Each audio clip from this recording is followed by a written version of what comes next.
Hello students, this is Dr. Mrs. Archie Becomson, one of your online lecturers for EDU 242, Psychology of Learning. And in the last video, I discussed factors affecting learning.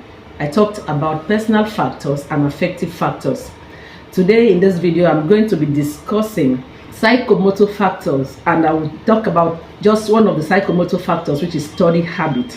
When we talk about study habits, we are talking about learning by demonstration of physical skills like coordination, movement, skills like dexterity, skills like speed, skills like ability to coordinate.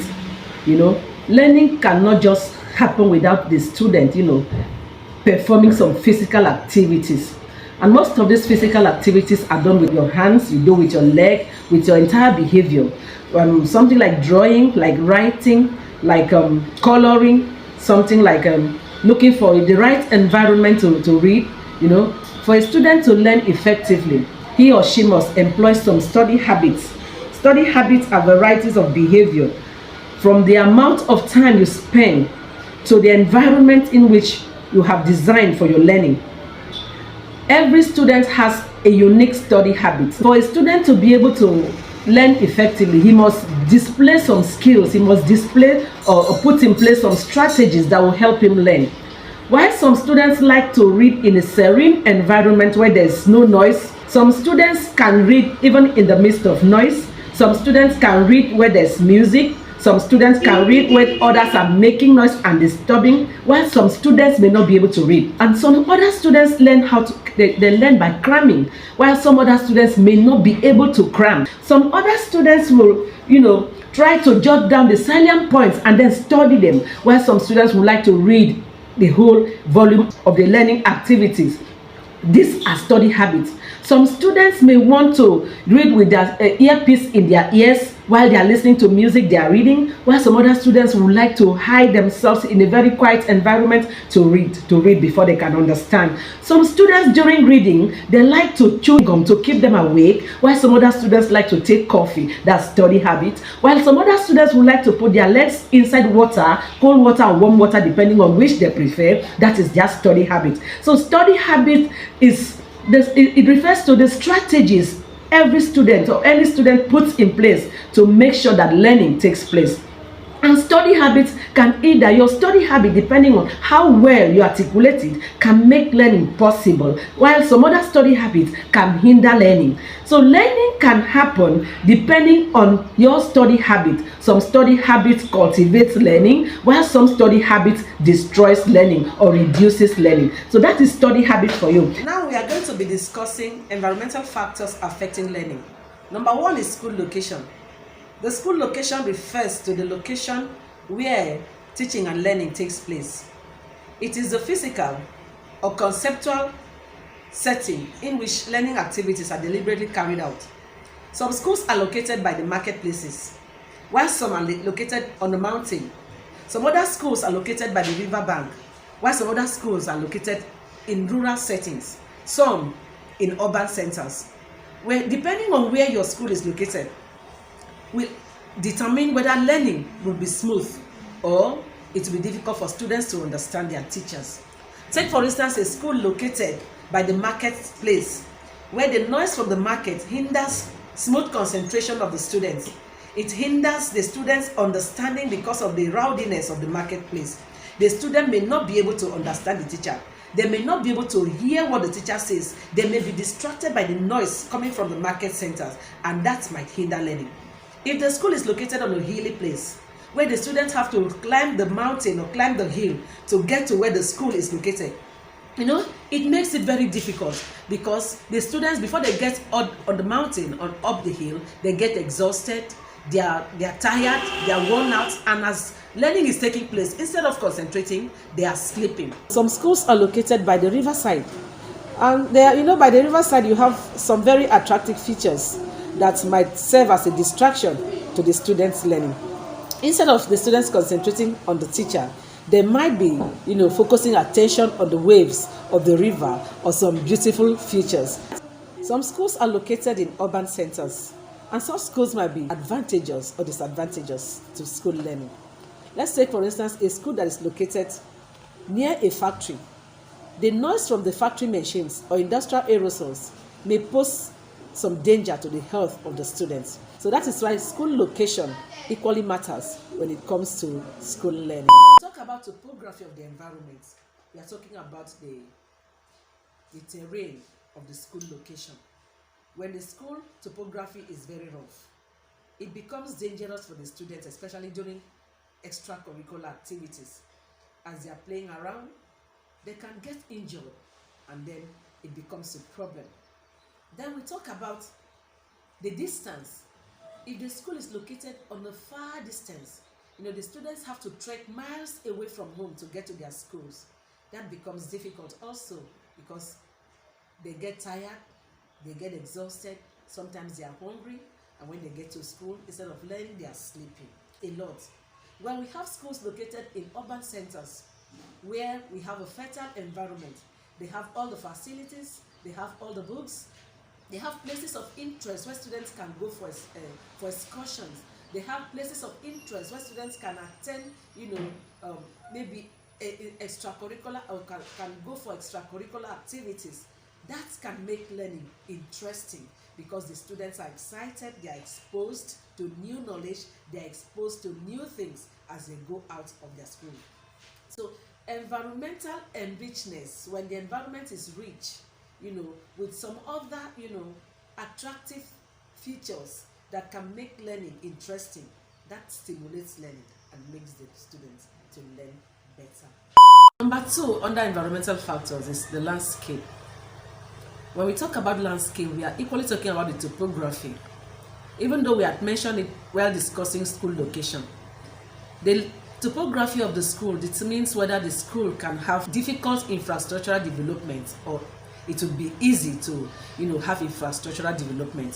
When the school topography is rugged and not level playing field, it becomes difficult to erect new buildings or new infrastructure. But when the school is located on a plain field, on a level ground, it is easy for infrastructural development. So that is where school location or landscape comes in. Number 3 is infrastructure. When we talk about infrastructure, we're talking about classrooms, libraries, laboratories, workshops, hostels, dormitories, staff buildings. Availability of these buildings makes a good school. When a school lacks quality infrastructure, it makes learning difficult.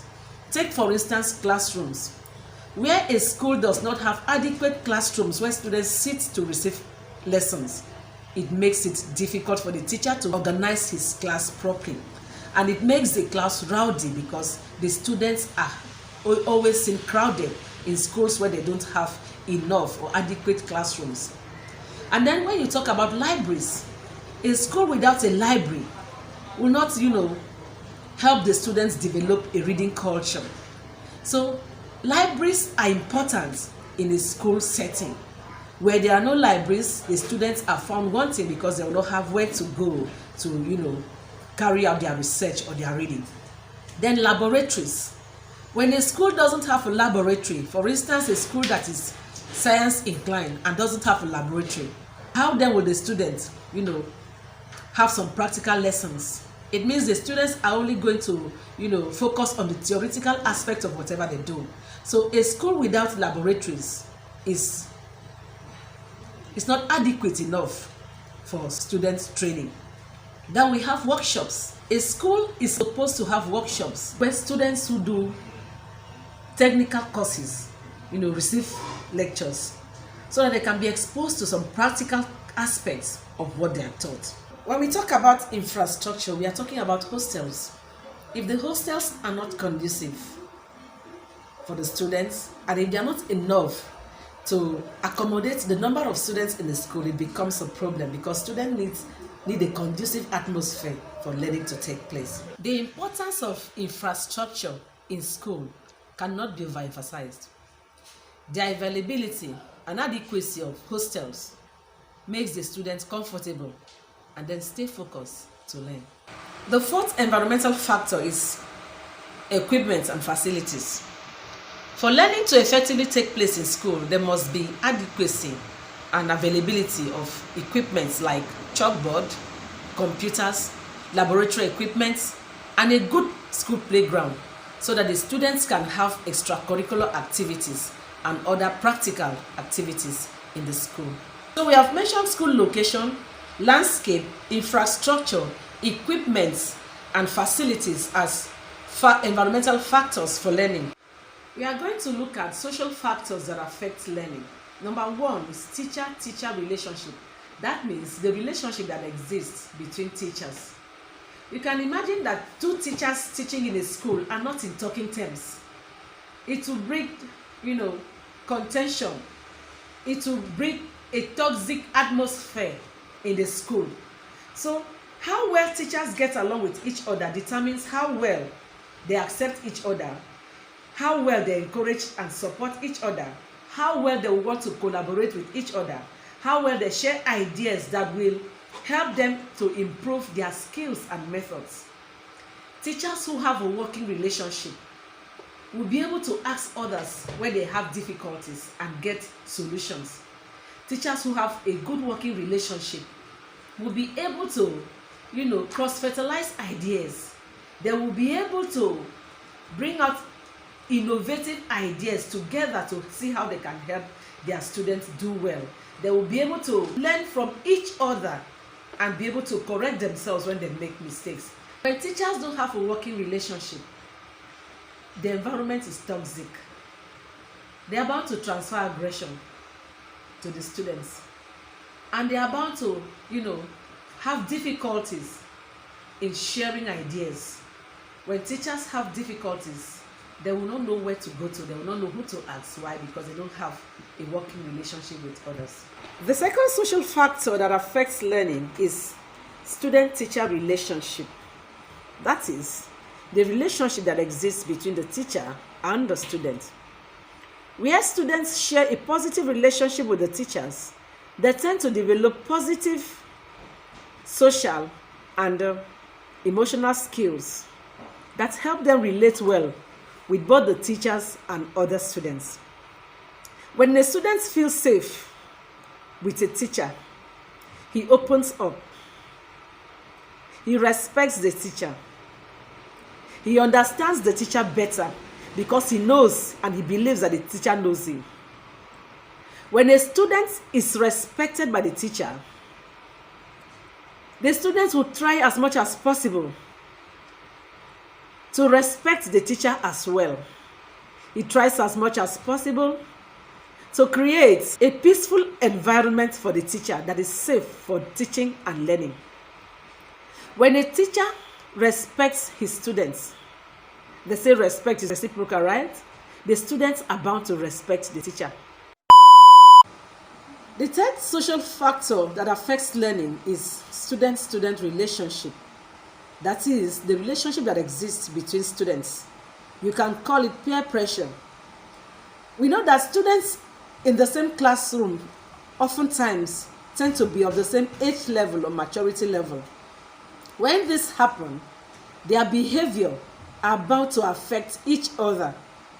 They form groups and cliques, and they try as much as possible to abide by the rules and regulations of these different cliques. A student who is from or who happens to be in a group that is studious is bound to be studious as well. A student who is from a group that is laissez-faire towards academics is bound to be a laissez-faire student as well. Students who form reading groups are bound to do well because in such reading groups, they encourage themselves. In such reading groups, they motivate themselves to learn better. While students who belong to laissez-faire groups are bound to do poorly because every member of that group takes academics unseriously. So student-student relationship affects the students either negatively or positively. Sometimes it poses as a boost to make children learn better because they see it as a challenge when their counterparts or their other colleagues or friends are doing better in class. But when they belong to groups or cliques where learning is more or less like a tug of war, they are bound to behave in that direction. So the group or the friends you keep as a student can help you learn better or make you see learning as something that is not achievable. Let's look at the tone of school discipline as the fourth social characteristics for learning. Discipline, as we all know, helps students stay focused on their academics. Discipline helps students to stay focused on their academics. But when the tone of the school discipline is not adequate enough to help students put up their best behavior, of course, the students are going to derail when it comes to academic achievement. School discipline helps to reduce problem behaviors. It helps to create a safe environment for learning. Where there is no discipline in school, the students are bound to do what they want to do at the time they want to do it. When the students are not checkmated, when their excesses are not checkmated, the students are bound to put up a laissez-faire attitude towards learning. When their excesses are not curtailed, the students are bound to put up behaviors that may make learning impossible. So the tone of school discipline can determine whether a child puts up his best behavior that promotes academic achievement, or the child puts up a negative behavior that reduces academic achievement. So school discipline is very important for a child to learn effectively. Apart from the personal factors of the students, apart from their affective characteristics, apart from the psychomotor factors, and apart from the social factors or environmental factors, the teacher's characteristics also play a major role in the teaching learning situation. How much does the teacher know? How well can the teacher exhibit what he knows? And how well can the teacher make use of the instructional strategies and materials to make learning a success? Let's look at teachers' characteristics and learning. Number one is the teacher's intelligence. The teacher's cognitive abilities and intellectual characteristics shape his thoughts, his knowledge, the content of what he is teaching, and the methods of imparting ideas to the students. What the teacher knows, how much of the subject matter does the teacher know? How well can the teacher express himself in concrete and objective terms? How well can the teacher make use of instructional strategies to make learning a success? How well does the teacher know the methods of teaching that will be adequate enough or favorable for a particular course or subject? For a teacher to be able to teach, for the students to be able to understand, the teacher must be intelligent. If the teacher is not intelligent, what he knows will be limited. How to express what he knows will be limited. If a teacher is not intelligent, his vocabulary will be porous. If a teacher is not intelligent, he begins to imbibe all forms of mannerisms during teaching. When a teacher is not intelligent, he deviates from the subject matter and begins to tell stories in class just to see how he can buy time. If a teacher is not intelligent, he loses his self-confidence. He loses his self-worth. He begins to have eroded self-efficacy. and learning becomes dysfunctional. When a teacher is not intelligent, you discover that that teacher is bound to have problems in the school because he will not be able to discharge the teaching learning responsibilities effectively. Let's look at mannerism as the second teacher characteristics for learning. Mannerism includes the body language of the teacher. It includes his verbal behavior. It is a distinctive behavioral, trait or habit. It can be positive or negative, and it can either be or to motivate the learners or to demotivate the learners. Some lecturers or some teachers put up different mannerisms. Some of them, the mannerisms have to do with their behaviors. Some of them put their hands in their pockets when they are teaching. It eases the tension. Some of them bite their fingers when they are teaching to ease the tension. Some of them use verbose grammatical expressions to intimidate the students and then to see how well they can manage the class. The kind of mannerism a teacher displays can make his classroom a marketplace or a place for learning. When the students discover that your mannerisms are as a result of your inadequacies, they take advantage of those shortcomings, and they can either make your classroom a place to discuss, or they can make your classroom a place for learning. The next point under teacher characteristics is interest. Interest in your subject matter as a teacher will spur up techniques in teaching.